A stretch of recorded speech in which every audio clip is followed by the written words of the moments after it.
Allez, vas-y. Vous voyez mon écran, n'est-ce pas? Oui, c'est bon. Allez-y. Bonsoir tout le monde. Donc aujourd'hui, je vais vous présenter une application de paiement mobile en plusieurs fois. Donc il s'appelle TranchePay. Donc TranchePay, c'est quoi? Donc TranchePay est une plateforme de paiement en plusieurs tranches qui permet aux clients d'effectuer des achats et de payer leurs commandes de manière échantillonnée. Donc, au lieu de payer la totalité du montant d'une commande en une seule fois, les clients peuvent choisir de diviser le paiement en plusieurs tranches selon un calendrier qui leur convient. Donc, ici, nous allons pas présenter les autres parties de la plateforme parce qu'il y a une partie web spécifique. On va se focaliser plus sur la présentation de l'application mobile. Ici, on peut voir l'architecture qu'on a définie. Donc, côté backend, on a Laravel, donc qui fonctionne en backend, et Flutter qu'on a utilisé pour mettre en place l'application mobile. Et derrière MySQL qui gère notre système de gestion de base de données. Il y a aussi d'autres applications comme il y a Angular quelque part là aussi pour la gestion de la partie admin, et aussi il y a une partie publique pour les API, parce que quelqu'un peut intégrer cette API, nos API de paiement sur son site e-commerce ou bien sa plateforme. Donc, les bibliothèques tierces qu'on a utilisées pour mettre en place notre application, donc il y a Get, donc qui est un gestionnaire de statement, il y a Get Storage pour la gestion de local storage, il y a pour la gestion des images là pour SVG, puis Currency Format et Salomon Bottom Bar. Donc ça, ce sont les principaux packages qu'on a utilisés pour mettre en place notre application mobile. Donc maintenant, on va faire un démo pour montrer comment notre application mobile. Premièrement, on ne va pas se focaliser trop sur le backend, mais on va en parler juste un peu. Vous voyez mon VS Code. Voilà. Donc ici, donc, on a comme Laravel partout. Excusez-moi, moi, on ne voit pas le VS Code. On ne voit pas, oui, c'est vrai. On est sur Canva là. C'est bon? Oui, c'est bon. OK. Donc ici, on a notre Laravel. Donc ici, comme tout API, on a la définition de toutes nos routes parce que tout ça repose sur seulement un CRUD pour tous les contrôleurs. Parce qu'il y a une nouvelle méthode d'interprète avec le CRUD, ça permet de faire presque tout ce qu'on veut faire. Donc les recherches, en se basant sur les queries param, on a paramétré toutes nos routes pour qu'ils puissent faire des recherches directement sur la fonction index. Par exemple, je donne ici juste un exemple. Donc sur la partie index, ça permet de faire des recherches, des filtres, de pagination en même temps, juste en passant des queries param lors de renvoi de la requête. Donc on n'a pas besoin de définir d'autres méthodes pour faire de la recherche. Donc la création aussi, c'est la même chose. Les mises à jour, la suppression, tout ça. Donc dans tous nos contrôles, il n'y a que ça. Donc on a aussi intégré les méthodes de paiement. Donc on a le service de Orange Money. On n'a pas utilisé les bibliothèques tierces pour intégrer nos services de paiement, mais on a intégré directement l'API de Orange.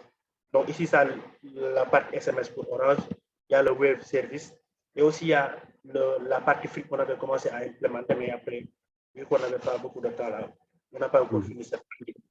Voilà. Donc ça, c'est essentiellement nos différentes composants qu'on a. Donc ici, le client, lui, il peut créer un compte, après aller faire une commande dans une boutique qui utilise TranchePay, après payer directement. Si la commande est à 100 000 francs, il faut payer les 50 000 francs. Et après, faire des paiements, 10 000 francs, 5 000 francs, jusqu'à finaliser la totalité de la commande. Voilà. Donc, c'est ça le principal fonctionnement du. Donc, ça se comporte comme une API. Maintenant, donc pour l'application mobile, donc ici, on peut voir l'organisation de nos applications. Ici, il y a nos composants de base qui sont partagés par tous les modules, parce qu'on a ici deux modules. Au lieu de faire deux applications, on a créé une seule application et on a séparé ça par module. Donc ici, on a le module client, donc qui va permettre que l'application va se comporter en tant qu'interface client, qu'il puisse voir les commandes, son profil, ainsi de suite, et tous les détails de ses commandes, faire des paiements. Ici, il y a le module vendeur qui est commerçant, donc qui permet de présenter l'application sous forme de notre interface. Ici, on a donc l'ensemble de toutes nos pages. Donc, ici, on a les bases principales qui sont partagées, la page de connexion, voilà, la page d'introduction, ainsi de suite. Tout ça, c'est partagé. Maintenant, aussi, il y a les pages pour le client qui sont spécifiques au client, comme la page des détails de l'offre, détails du client, détails de paiement, ainsi de suite. Voilà, ici, on a la partie du commerçant aussi. Voilà. Donc, dans Corso, on a nos différentes, le noyau de notre application. On a toutes nos repositories, on peut dire, HTTP. Donc ici, l'authentification, ça map directement, chaque contrôleur, on lui crée un fichier côté front. Ça va permettre directement de faire la liaison. Pour chaque méthode, on crée un côté front comme côté backend. Donc, quel que soit tout ce qu'on veut faire, on n'a qu'à utiliser le même service. Donc, on n'implémente pas directement, on n'utilise pas directement les providers, les HTTP là, mais on utilise les serveurs. Par exemple, chaque authentification, on le considère en tant que service qu'on pourra injecter, on met son provider HTTP, après on définit les différentes méthodes de base qui sont à l'intérieur du service. Donc, ici, on a notre base HTTP client de base. Donc, ça, c'est la configuration de tout ce qui se passe au niveau des requêtes HTTP. On le considère en tant que service. Voilà. Donc, il y a la création, on a des intercepteurs lorsqu'il y a une erreur pour gérer les messages d'erreur. Lorsqu'il y a une réponse, s'il doit être formaté, ainsi de suite. Tout ça, on met tout. Parce que l'erreur se gère par cette service, c'est lui qui gère les erreurs directement. Quand il y a erreur, c'est lui qui affiche le message formaté, ainsi de suite. Donc, je vais lancer l'application pour vous montrer si ce n'est pas déjà fait. Même. Voilà. Donc, ici, on a donc notre page d'accueil. Donc, qui juste une page d'introduction qui définit des explications sur c'est quoi TranchePay. Voilà. Donc, ici, on a ça, c'est notre page de connexion. Il y a la partie de création de compte où on peut mettre son numéro de téléphone. C'est le numéro de téléphone. Voilà, ici, comme donc, au lieu d'utiliser le clavier natif des téléphones mobiles, on a choisi de mettre notre propre clavier pour que ça soit beaucoup plus facile.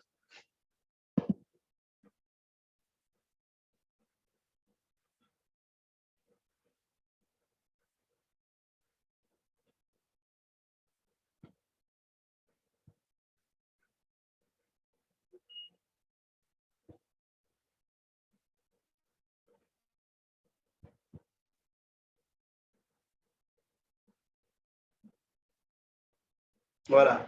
Donc, ici, il nous dit que le numéro de téléphone a été déjà utilisé. Maintenant, pour le SMS, nous avons un code OTP qu'on doit utiliser pour valider notre numéro de téléphone. Vu que ce numéro est déjà utilisé, moi, je ne vais pas créer un autre compte à partir de ce numéro, mais je vais juste me connecter donc, avec ce numéro de téléphone.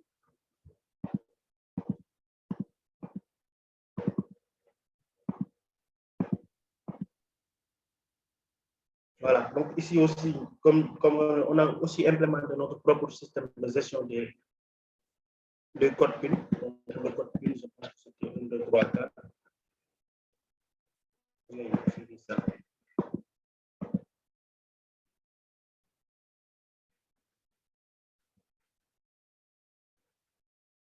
Voilà, donc ici on arrive sur la page d'accueil du client. Donc, un client, il y a un QR code qui va lui permettre, devant un vendeur, au lieu de rechercher par son numéro de téléphone, il peut scanner directement sa carte, ou bien le QR code pour procéder au paiement. Maintenant, un petit remarque, donc chaque client a une offre définie. Donc, ce n'est pas n'importe quel client qui peut commander n'importe quelle commande. Donc, par exemple, celui qui atteint jusqu'à 100 000 francs, il y a des offres qui ne peuvent pas dépasser 100 000 francs, il y a des plafonds. Maintenant, pour déplafonner ton compte, il y a un processus à suivre pour déplafonner ton compte. C'est ça une autre offre. Donc, ici, il y a la liste de toutes les commandes le solde, c'est ce qui me reste à payer si on fait la somme de toutes les commandes que j'ai fait sur Transpay. Donc ici, on peut voir la liste de toutes mes commandes. Ça, c'est les 10 dernières commandes à l'accueil ici. Donc ici, on a la liste de toutes les commandes. Donc on peut caractériser pour voir. Ici, on voit qu'on a commandé ces boutiques plus une valeur de 25 000 francs. Donc si on peut voir la détail des commandes, on voit la détail, c'est 27 500 parce qu'il y a une commission. Donc suivant l'offre que tu utilises, parce qu'au niveau de l'offre, il y a le montant que tu dois payer, parce que quand tu fais une commande de 100 000 francs, il y a une partie que tu dois payer cash. Donc on l'appelle le tiers payant. C'est une partie que tu dois payer directement et il y a une durée. Ton offre te permet d'avoir une durée limite pour compléter le paiement de la commande. Il y a une commission aussi qui s'applique sur la commande. Donc ici, on a une commission de 2500. Donc, le montant de la commande, c'était à 25 000, ce qui va faire 27 500. Donc, ça, c'est le reste à payer. C'est le montant qui reste qu'il doit payer, les 12 500. Et le délai de paiement, c'est le 7, ainsi de suite. Voilà. Ici, c'est le premier versement qu'il a fait, le moyen qu'il a fait pour le payer, parce qu'il a payé ça par cash. C'est-à-dire que devant le commerçant, tu peux payer par cash. Le tiers payant, c'est le premier versement, tu verses ça directement au client. Donc, comment dirais-je, au commerçant.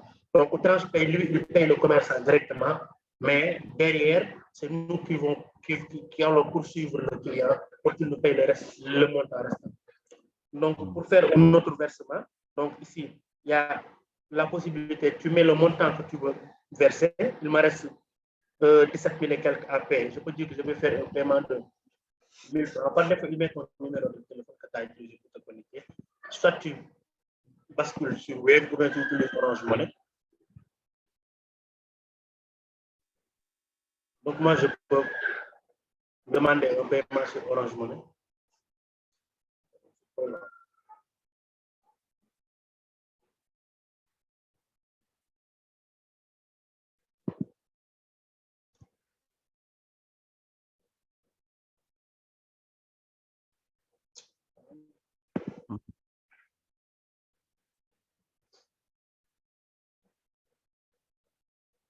Le numéro de téléphone, c'est pas la peine d'avoir 00 devant. Les 221 là, ou bien c'est pas. Bon, sur le paquet, c'est toujours formaté sur. Ok.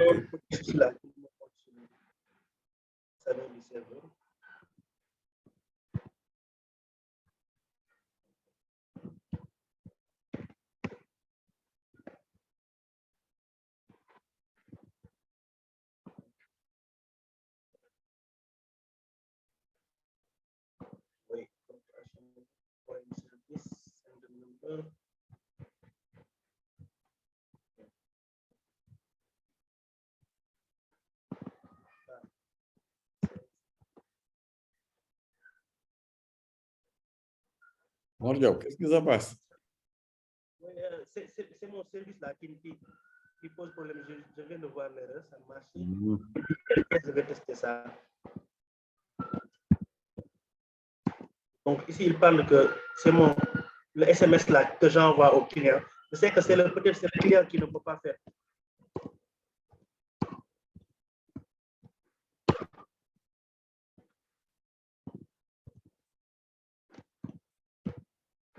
Le client, je pense qu'il ne peut pas, là où on envoie les messages, je vais commander ça.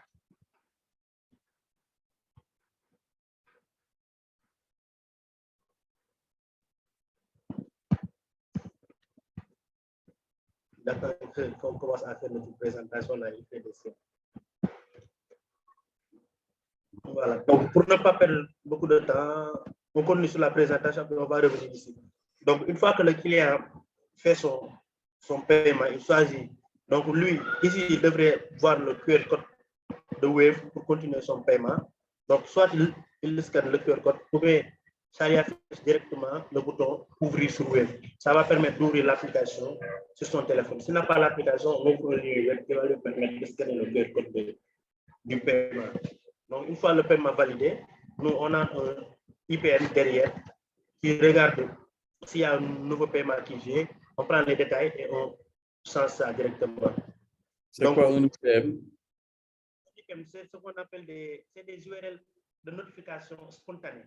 Ça permet que je fais une requête sur web pour demander un paiement et le client valide le paiement. Ça va directement sur web. Maintenant, derrière, il doit me notifier en envoyant une requête post sur mon serveur pour me dire qu'il y a telle référence de paiement qui a été validée avec tel montant, tel numéro, et ainsi de suite. Donc, moi, derrière, dans mon office, je récupère ça pour faire mes traitements derrière, pour augmenter le montant qu'il a payé sur cette commande. D'accord. Ici, on a les différentes parties de configuration. Il y a tous nos partenaires. Donc, ça, c'est la liste des partenaires qu'on a là. Ici, c'est Wuriba Bazin. Donc, ça, c'est. On en a d'autres, mais j'ai ajouté que ça parce que je tourne sur le local. On a déployé ça sur le store, mais ça, c'est la version de production. Donc, le client, lui, il a un offre. Ça, c'est l'offre. Il doit payer à 30 jours maximum, il doit payer son truc. Maintenant, je vais me déconnecter pour qu'on puisse regarder ce qui se passe côté. Et côté sécurité, tu es sûr que ton application là ne présente pas en tout cas de grandes failles? On fait beaucoup parce que moi, je fais le développement parce qu'on a une partie de contrôle aussi. Parce que c'est pas sur Play Store, lorsqu'on met l'application, aussi, ils font des tests de sécurité. Mais ils ont signalé qu'il n'y a aucune erreur de sécurité sur l'application mobile. Sur le web, il n'y a pas de tous ces trucs-là. Voilà. Parce qu'on a, pour toutes les routes sont sécurisées et l'authentification, ça, c'est. Après 4 tentatives, on bloque ton compte. Et il y a d'autres manières aussi de gérer la partie sécurité. Quand ils sortent de téléphone, on te demande quelques vérifications là. Donc, si je suis connecté avec un compte commerçant, ça permet de voir l'ensemble des commandes qu'il a passées pour ce client. Donc, ici, c'est deux commandes que j'avais passées, les deux commandes là qu'on a là-bas. Ici, il y a la même commission, mais ici, ça dit que la commande est finalisée. Lui, il reçoit la totalité du montant, le vendeur, mais nous, derrière, c'est nous qui allons suivre maintenant. Les prochains paiements que le client va verser va venir se transférer directement. Donc, ça, c'est les commandes. Ici, on peut faire une nouvelle commande. Soit on peut scanner le truc la carte du client ou bien mettre son numéro de téléphone. Donc, ici, on a le numéro de téléphone du gars. Donc, si on peut dire que. Donc, il y a une API. On fournit aussi une API qui permet d'envoyer des requêtes sur ça, mettre le nom du truc, le prix, pour que quelqu'un qui veut intégrer notre moyen de paiement sur sa plateforme directement. Ça veut dire que lui, il va acheter un iPhone à 1000 francs. Donc, ça, c'est la liste de tout. Je peux en ajouter d'autres. Je ne peux pas encore ajouter notre produit, mais je peux valider aussi la commande. Il dit que la totalité. Donc, ici, il vous dit que le total, c'est 1100 francs. C'est 1000 francs, mais il y a une commission de 100 francs. Donc, et le client doit payer au moins les 550 francs avant de voir en cash, avant de valider sa commande. Donc, je peux dire que moi, en tant que client, j'ai 700 francs avec moi. Je peux payer les 700 francs en avance. Le reste, je vais le payer après. Voilà. Donc, je peux valider la commande.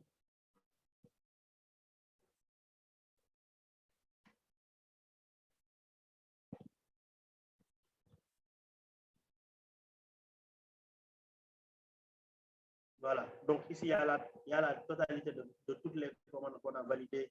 Ici, je devais l'actualiser. Donc, on peut voir ici que c'est terminé. Donc, ici, le commerçant peut voir l'ensemble de son solde. Ici, c'est 32 000 maintenant. Mais il nous reste la partie où le commerçant puisse retirer ses fonds. Parce que ça, c'est à lui. Il doit pouvoir retirer ça par Orange Money. On l'a fait dans la partie web. C'est déjà fini ça.